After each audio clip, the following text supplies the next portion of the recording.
What's going on, everybody? I'm CaptainRoBear. This is Eberron, episode 41, the after show. What an after show it is! Oh my god! This was a lore dump episode. Oh, so many good pieces. Oh yeah, a lot of good RP, a lot of good story, a lot of good story elements. Oh man, Ooh. such good RP. Oh, RP was on point. Such good RP. So many questions. So many questions. I want the answers to the questions, please. Yeah. I feel like everybody. I don't know if we start with the big one, but like, I feel like we're kind of obligated to, with the whole like, tribe hasn't been around for 100 years. I'm like, what? I'm like, what? Okay. What? Like, hold on. So, before it ever went down where we teased, was Umber with us or was Umber without us? No. Oh no! No. Going back that far? Yes. Like So the episode tribe, 2 nonsense. the tribe of Shimmering Glass, for me, is a riff off an old Ultima Nintendo game.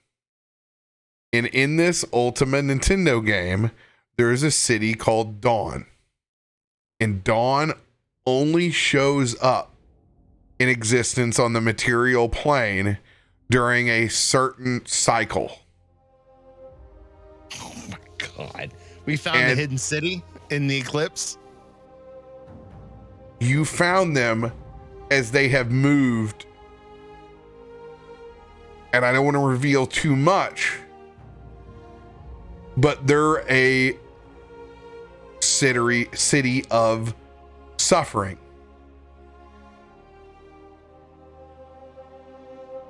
And it's one that has moved countless times before. And you just happen to come across it in this time. And it's one that is always one to repeat itself, no matter where it goes. And you'll find more about this tribe of Shimmering Glass and why it's so important that you're remaining members of it as you go through. But it is true that they haven't been around for quite some time. And that was always going to be this, what the fuck are you talking about? You're the last remaining members. It was always going to be this, but Tim kills the persuasion and then the dice totally let him down. But it made for a great rebuttal where Leightash got to involve and help him again. Yep. And it made for that moment of where no matter what, they were going to question, what do you mean you're that? You can't be that. Yeah, no matter what we look like, what we act like, doesn't matter any of that. If that is their fact that they have, what are you going to do? What are you going to compete with that? Not until you pop out a coatl. Right, exactly. Which is where I thought it was going. It was probably about to go until the chalk came out. Try not to do that. Try not to be flashy and flexy, but I mean, it was coming. Reverting to that old tongue, like think, like the stuff that you had pieced together, and like that was super brilliant. Like I was like, super big brain that's move. Like a lot. It was real good. It was real good. That was a big thing that like was revealed to us, that like you have to be a part of the tribe to understand. Mm-hmm. And so outside people, treasure hunters, as he had mentioned, like they would just see like hieroglyphics, or they wouldn't have any idea what that really means. Nor would they care. Yeah, but like the house is burning. You had it. Yeah, you had it. And so that was like, oh, okay. Well, now you know the original house that's burnt. It's always the tribe of Shimmering Glass is the house that's burnt. Oh my god. And I like the idea of the houses burning, as in, like you said, that suffering. Like the house is always burning. The house will always burn. House will always burn. The only thing that they can do is hope that there's someone out there that they can pass that lesson on to. And that's what Darthiki holds on to each time that it reappears in whatever loop curse or thing that's going on continues, that's what they hope for, and you got to be that peace for them. And it wasn't anything easy. It was hard. It was a trial, and it certainly wasn't a here you're given this. I mean, Recoil was practically strung up. Yep. And left for pigeon rot. Yep. Recoil he was strung up, not practically was strung up. Was strung up. While we're on a spiritual journey, he was literally powered down between two fucking posts underneath the stairway. He was a scarecrow. Yeah. And I thought it was very fitting. It was like, man, so now we talk about this. We've talked about this with Umber. I was like, wait until they find out when they talk to the Twilight Pact about how this goes down. It's crazy. Loved your scene building for the Twilight Walk. I was very enthralled. It built a great mental image for myself. Been even cooler if I wouldn't have lost connectivity for a minute. I was really having a delay. Oh no, did you? I was just going real slow because my songs weren't coming across.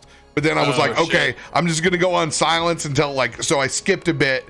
Once the rooster came up, I'm like, okay, I'm just going to go with a rooster. Hopefully this thing reconnects. And then I'm like, okay, perfect. It reconnected, and I brought it back in. But yeah, I'm glad you enjoyed that. No, I had a good mental image of going through. It was like what I kept thinking about was that quick time lapse imagery that you would get of how stars would move quickly across from a static viewpoint. I would see that. And then also just the fast camera of going quickly across mountain ranges and meadows. And I was totally in on all of that. Well, the thing I saw a lot of that too, but the thing that was really kind of cool and that resonated is again, as you said, Tim nailed it when he originally made his argument. Obviously the dice weren't with him, very aware of how that feels. But are you? His description of the tribe of Shimmering Glass and getting this foresight and understanding of the past, the present, and the future. I looked at that as showcasing Kabara first as the present, then of the past, and then what could be the future.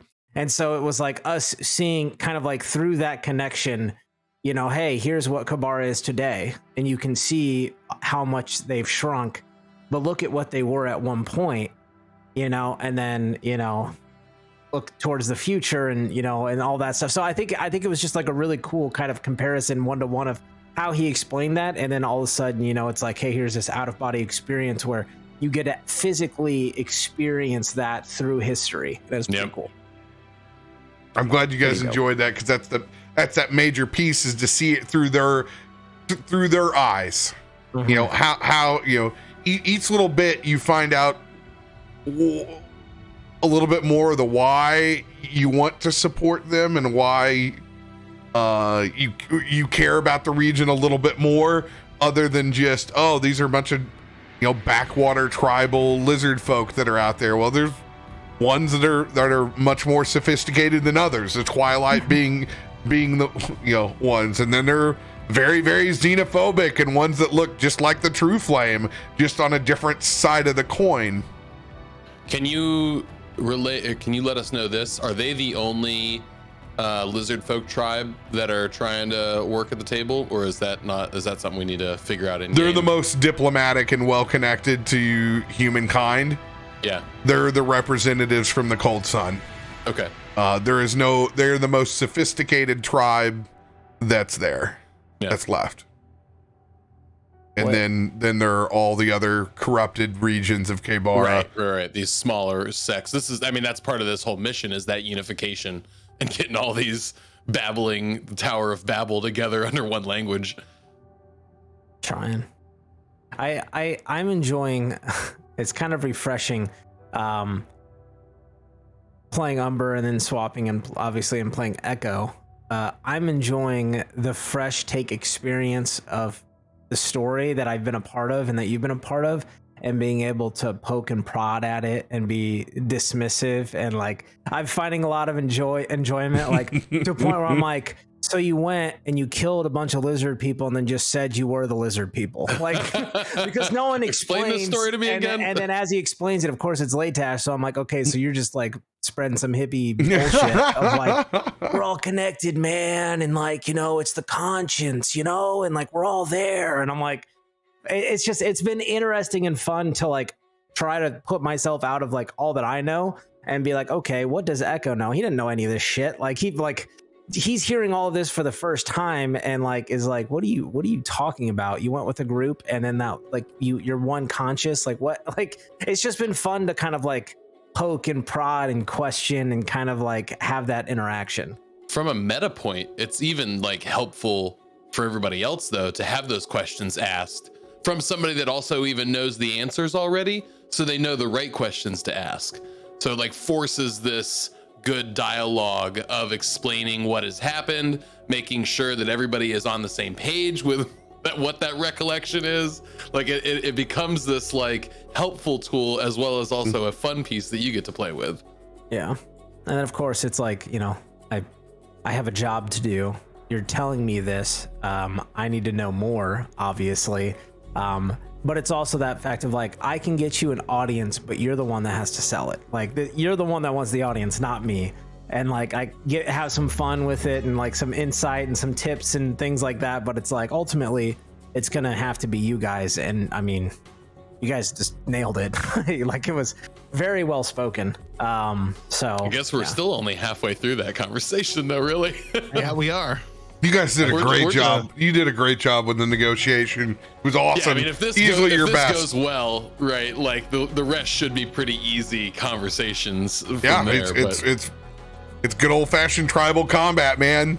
Right. You say we're well beyond conversations at this point. We're just gonna beat each other up. No, I'm saying like if this goes well, right, the afterwards of figuring out the logistics of things, to really just be figuring that part out, not really any sort of we'll see where you sit in the tribal pecking order if you come out the other side. Yeah, if right. Oh god, got a big cock in front of us. That's a big prismatic tail that thing's got back there. Oh, I'm sure that's gonna be fun. You, I don't want to hear this. No. 8 chromatic orbs come hurtling at your head. Dude, this thing is fucking awesome. I'm so ready to run it. The owls are fucking dope too. I'm not a god anymore. The owls are supposed to sit there and observe, right? This is the main guy right here in the middle. You're gonna have a hoot. Oh, fuck you. I'm sorry. Now, here's what's cool. So the double dragon style with the coatl out. That was the other one I wanted to bring up. Okay, so with the double dragon coatl that appears out from both of you, you each get part of the action. Okay. On its turn, and it takes that one piece of action after each of your turns. Oh, fuck me. Oh, how cool is that? So it doesn't get an initiative roll, but it does its thing as its follow-up to our turn. Yeah, hell yeah. It gets part of its movement with you and part of its movement with Leightash. That's gonna be freaking cool, and that's awesome because we're split in the initiative too. So that means get to set up some fun things. We're on both sides of this big fucking flaming cock, and it's a leveled up coatl. It is a level. I have leveled it up to 12. I have added spells. I have added. I've improved its bite and its talons, and it also has a radiant breath now. Oh, mama, let's go. Roll that recharge. That'll be available in Foundry. We'll run that from inside Foundry. Yeah, you'll run it from inside Foundry, and it recharges on a 5 or a 6. But it's a fitting nod to you two, right? And like, well, that was that piece of like, even they don't understand everything that goes bump in the diet. You know, like everything that's here, like, you know, like it's such a good piece. It wasn't until you said about explaining Leighitash's wisdom roll. It wasn't until you dropped that piece that it all was just like, wait a minute. Oh, fuck, man. There's so much to unpack by traveling into this realm and sending us into here.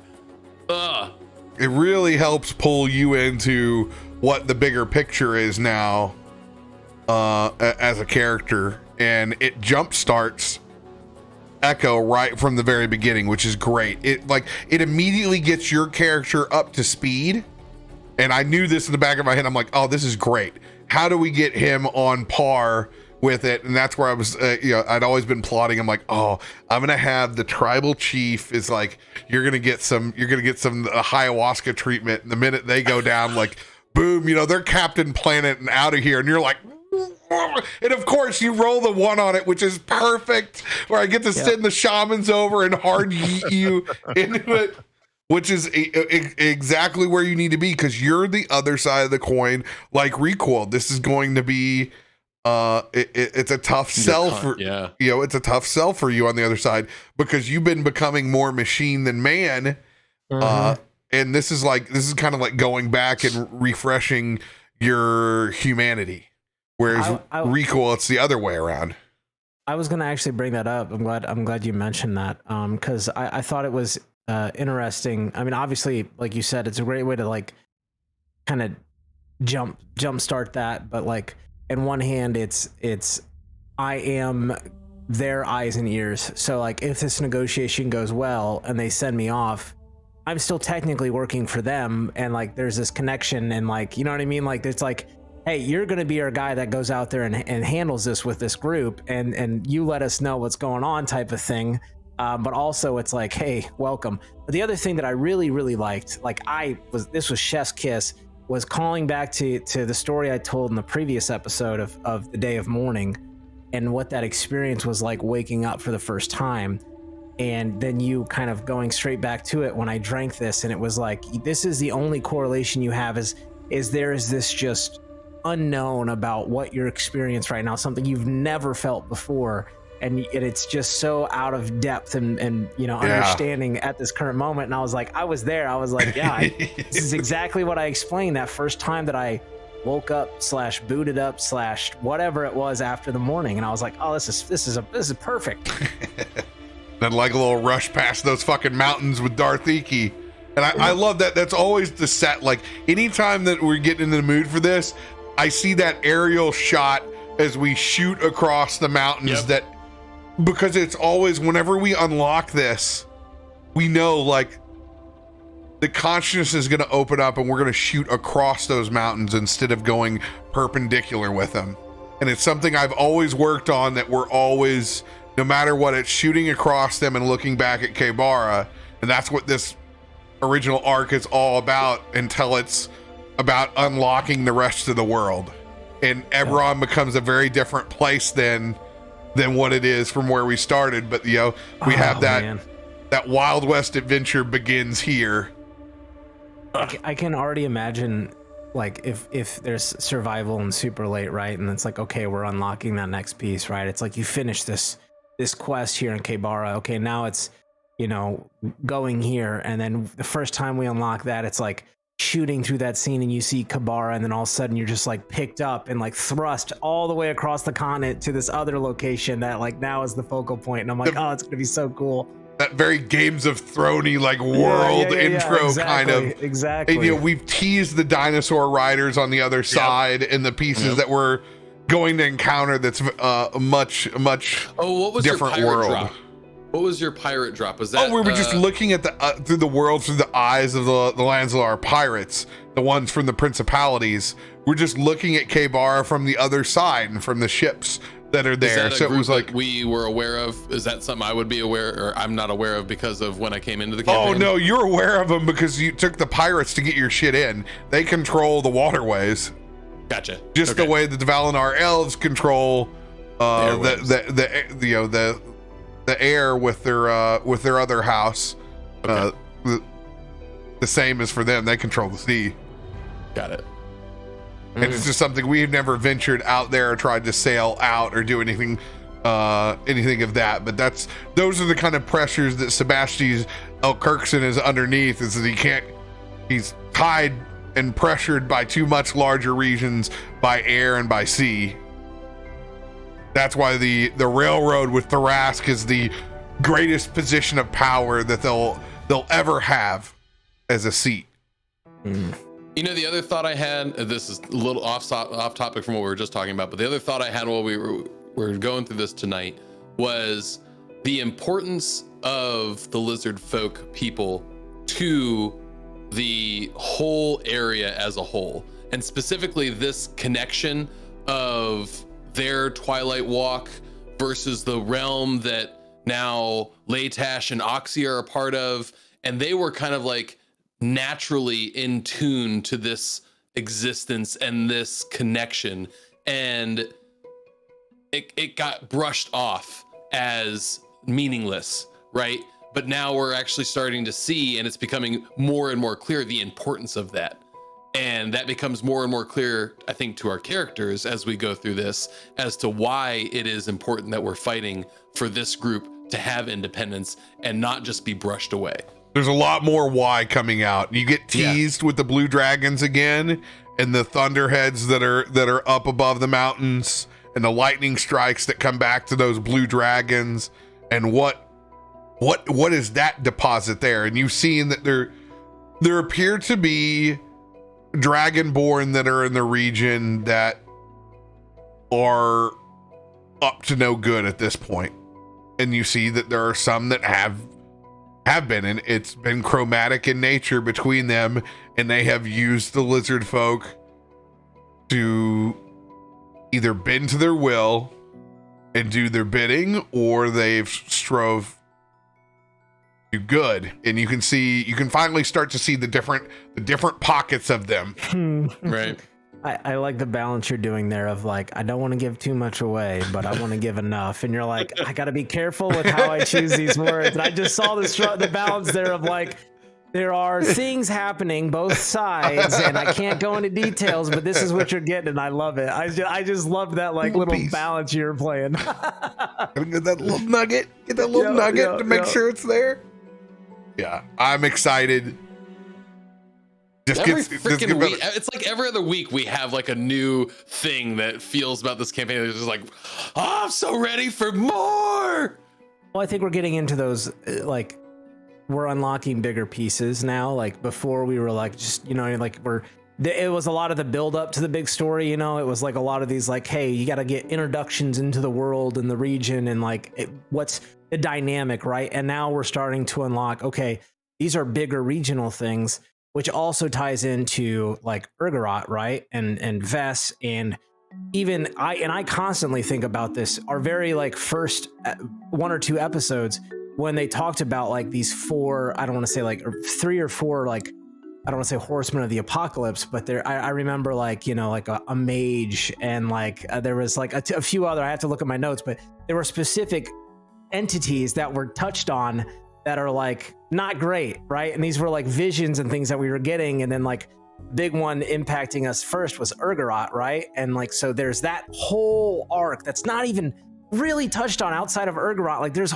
all these other things out there to play with that I'm just like, it blows my mind that we're building so much out of what we have now, but there's so much more that's like there that we're not to be tied off that you will not get to the end of it in that arc, because you would be here forever. No, absolutely. You would be here forever. There are going to be pieces that come back, much like a good Final Fantasy or JRPG, that's going to loop you back to K-Bara at some point in time that comes across.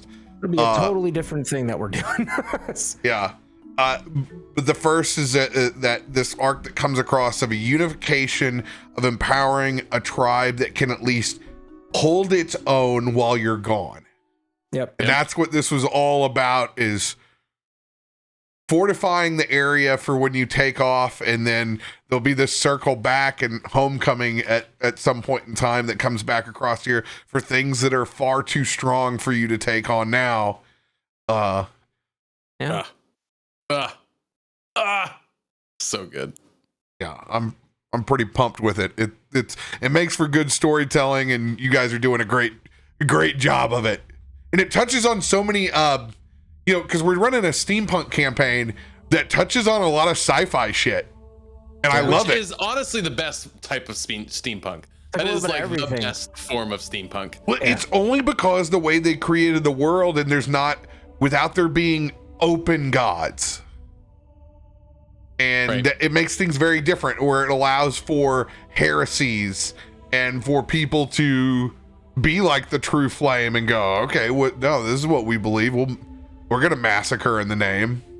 Yet there is also, we go to the other realms and you see them, you see the gods, but you're constantly around other people that have never dream walked and don't ever have this connection. And it's fun to have a Redrin with us on this other side where you see it, where it's like, oh my God, I've been played the entire time by dark entities to not believe that any of this existed. And now I see it with my own eyes and I'm a part of it. I'm a part of something that would just be a wild trip. Like only a general, like it would take an incredibly strong person to go through this. Yep. And like stay connected. And stay thinking.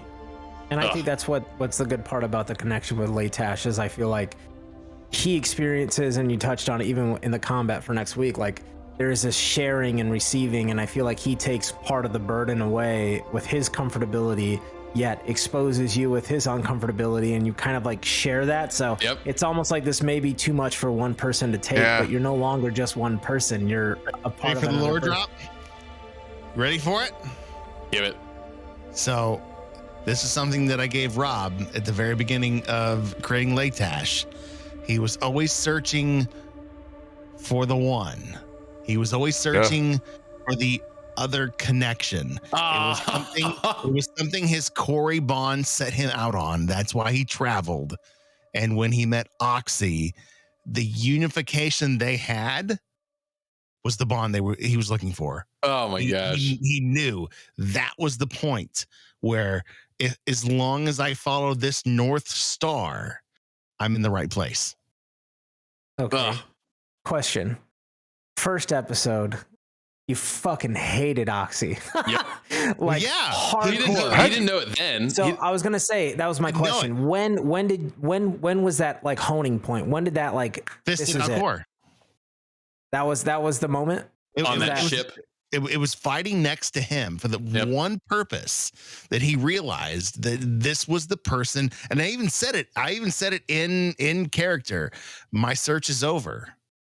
Because what happened, right? We fought, we went out to the stables, and then we got sucked into the dream realm, right? And that's where shit started going crazy. And that's where we started really hashing shit out. Not only in combat, but also in dialogue. And that was at that moment where it really literally brought us together in that scene, in that realm. Yep. That was where we found each other as equals. God, man, I just thought about that. That was a good scene. That was all good. Part of my plan that, I put together that had foresight eons before.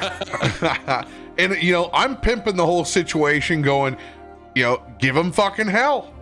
Like lay into it. And at the other end, I'm sending feisty. I go, I mean, at the end of the day, you still like whether you shake off the reader or not, that dude's still a fucking bum to you.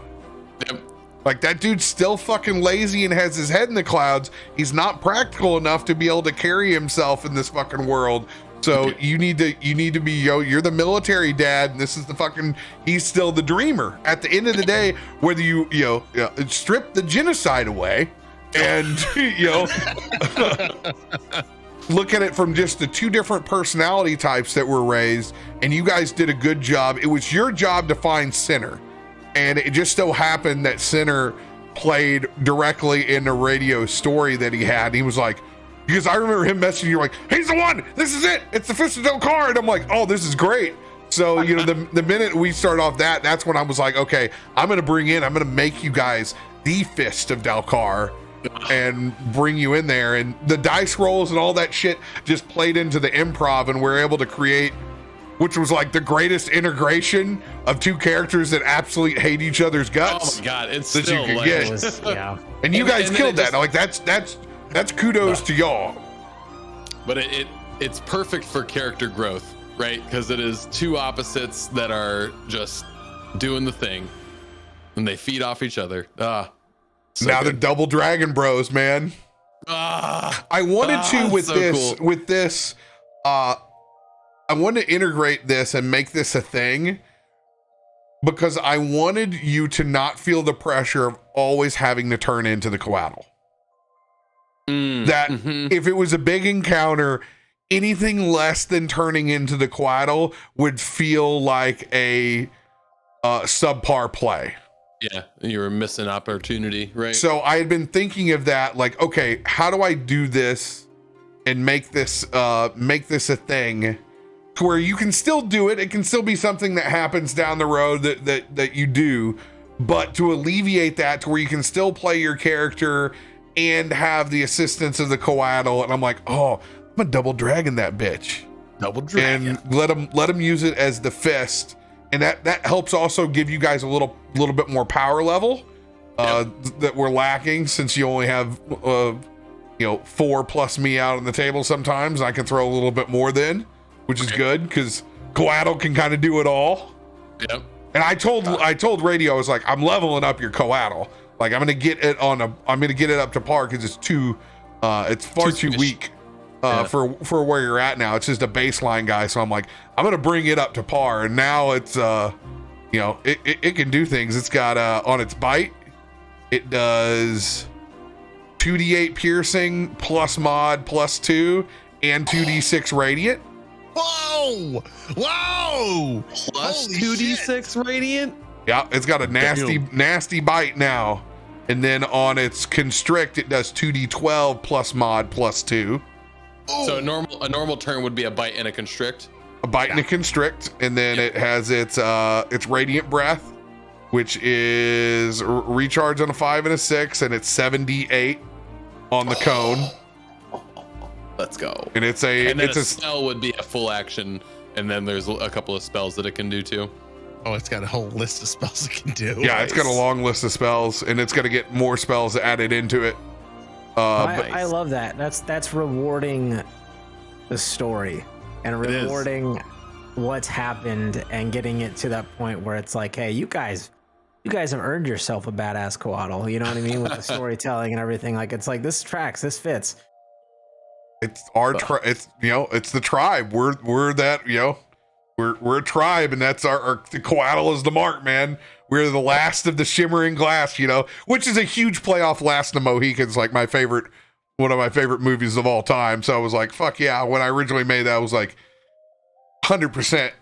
I want us to be, whether we knew it or not, we were going to become the last members of something that we didn't understand. But then we get to keep finding out a little bit more, which I'm excited, because last time the Fist of Dalkar sent everyone away. The last time you had contact with Darthiki, I'm excited for more. And you got this teased on this, so like it's gonna be good. It's gonna be good. On those threads. I'm also, this is partially because it's me, but I'm also still excited about the tie-in with Umber and what's going to happen in the future and what that's going to affect, because he had a lot of influence and there's things there that was also him that like is, and then what you throw at the end of the line, like I'm like, there's so many things that even I'm like, oh man, there's so much more here that we don't even know, that I'm excited for. So here's the tease. Here's what I've been thinking with the artwork piece that will come for Eberron, that we construct our characters that look up over the mountain range, and then we go past the clouds and then into the twilight, and we're gonna have Umber up in the twilight, and then the rest of our characters that are down below in this scene, and then probably something that alludes to the tribes of Twilight versus Dark Scales, like on either side of us, something that alludes to that on left or right of us for like the main piece. And then our individual characters in the middle. Yep. I'm already there. Love that. Can I have that tomorrow? Send it. Well, we will be turning in all of that. I'll be gathering everybody's fine character details for Ben. He's resting this week from doing all that work on Dynasty, which is insane. If you haven't seen it, my name is Bife. Go to his YouTube channel. If you love Destiny, it's a 2-hour-long literal movie of the lore of the Hive and the upcoming expansion. And Becca voice acts in it, so you should go and see Caustic Phoenix anyway. And Rek. Let's go. Yeah, That's dope. it's very cool. But we'll leave that here before we spoil any more goodies. We got a mega session next week. I'm stoked. Love you guys. Be good to each other. We'll see you tomorrow.